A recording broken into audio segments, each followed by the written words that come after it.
inaad samayso marabta slow motion kan oo kaleeto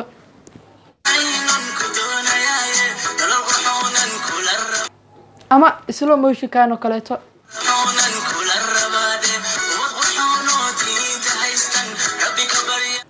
السلام عليكم ورحمة الله تعالى وبركاته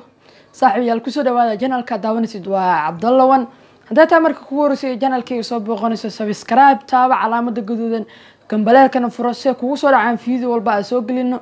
فيديو أنا وحكا عشان لايك إن صارتو سي وضد بدن وسي جارو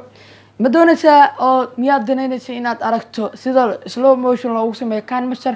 على يابا أبليكيشن كالتين جيران سيدا إنشو كالتو لو سمي أسنة marka waxa jiro application la yiraahdo KineMaster oo lagu sameeyo slow motion ka marka hadii aad rabtid in slow motion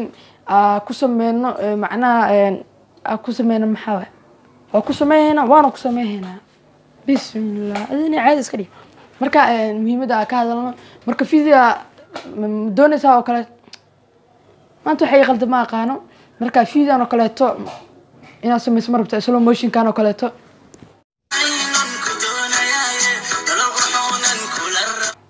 ama slow motion kan oo kaleeto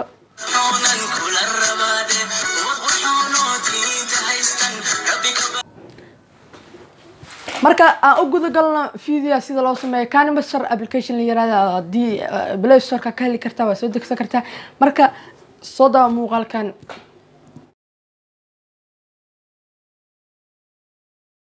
waxaad tagaysaa ama furanaysaa KineMaster kadib waxaad tagaysaa calaamadaas ayaa ku dhufanaysaa waxaad taabanaysaa 9.16 kadib saas marka kuu soo baxdo waxaad taabanaysaa media markaad taabato waxaad raadinaysaa video aad rabto inaad slow motion ka dhigto video muhiimadiisu ma ahan inuu slow motion ahaado balse video caadi inaad duubto slow motion waa ka dhigi kartaa hadda codka ayaad ka xiranaysaa kadibna waxaad soo zoom aad soo dhaanaysaa video waxa la ficisiinay qaybta TikTok dhirka iyo balaca wala ficisiinaysaa marka la ficiisayso kadib waa ka video hadda waa uu toosan yahay waxa soo gashay rabtaa hees waa soo gashay kartaa laxan yaris oo macaan adii aragtid muusiga aragtida soo gashay ani hadda muusiga iska soo gashay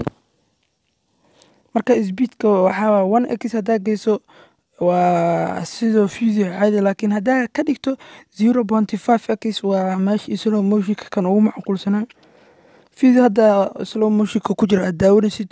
video aan baraawo aan ku sameeyaa iska duubay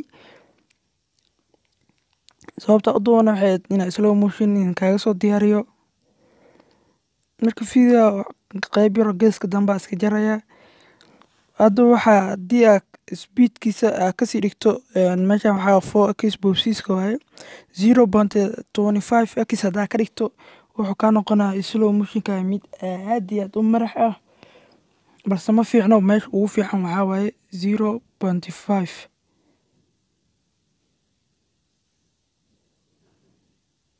hadda waa ujeedaa muuqaalka sida uu noqday socodkiisa kaamirada dhinac walba tartiib speedkiisa balse meesha ugu fiican waa 0.5x meeshaas ka dhiganaysaa kadib muuqaalkaaga wuxuu noqon doonaa mid aad qurux badan dad badan ay ka heli doonaan insha Allah marka waa kaas waxa ka codsanaynaa video la gareyso ha ka ilaawin subscribe oo dhahanaysa marka waa kaas waxaan ka codsanaynaa channelka subscribe saarto adigoo maasan hadii aad u baahatana waxyaabo kale tana comments-ka noogu soo reeb marka waa kaas sidii waxaan filayaa insha Allah sida loo sameeyo slow motion KineMaster inaad ka heshay marka waxa ka codsanayaa oo ku macnaha ku xasuusinayna channelka like saarto subscribe aad rukumato marka waxa kula video wax insha Allah sidaas iyo nabadgeliyo laakiin mida ilaawi hadii wax kale taa u baahan tahay dhanka comment-gana waa ugu reebi kartaa waxyaabo kale to inaad soo sameeyo barnaamijyo kale to inaad soo sameeyo daarto marka waxaan leeyahay sidaas iyo nabadgeliyo bye bye